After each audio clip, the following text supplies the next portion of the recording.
অরুণ আর রক্তিমার বিয়ে হয়ে গেলে গরিব ঘরের মেয়েটাকে এক কাপড়ে নিয়ে যেতে চেয়েছিল ইঞ্জিনিয়ার স্বামী, কিন্তু আত্মসম্মানের খাতিরে তাতে রাজি হয়নি রক্তিমার বাবা। যত সামান্য আয়োজন করে মেয়েকে বিদায় দিতে চেয়েছেন তিনি। কিন্তু বিয়ের দিন পাত্রপক্ষে দুঃসম্পর্কের এক জেঠিমার মুখে মাংসের নুনটা খুব বেঁধেছে। তাই সে খেয়ে যাওয়ার আগে হাসাহাসি ছলে রক্তিমাকে কথা শুনিয়ে গেল, বাড়ির সব কিছুই যখন যৎ সামান্য, তখন মাংসের নুনটা এত এলাহি করার কি দরকার ছিল বাবু? আমাদের বললে রাঁধুনি পাঠিয়ে দিতাম, তাও লোকগুলো দুগাল খেয়ে যেতে পারত।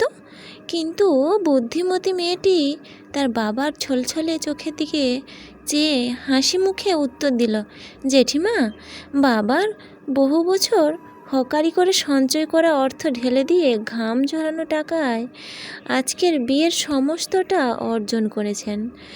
নুন ওতে পরিমাণ মতোই দেওয়া ছিল, কিন্তু তার পিছনে অনেকটা চোখের জল আর সারা জীবনের ঘাম লেগেছিল যে, তাই স্বাদটা একটু বেশি নোনতা লেগেছে হয়তো।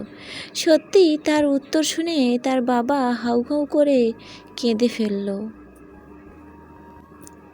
জেঠিমাও মেয়েটির মুখের দিকে একভাবে চেয়ে রইল, উত্তর দিতে পারল না। আর অরুণের বাবা হাসি মুখে ছেলেকে পিঠ চাপড়ে বলল, সত্যি ভাগ্য করে বউ পেয়েছিস বেটা।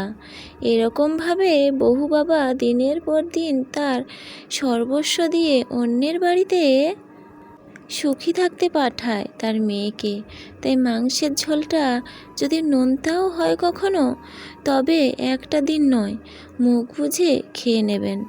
ওদের ভুল ত্রুটি খুঁজে দুটো কটু কথা শুনিয়ে নিজেদের ছোট করবেন না।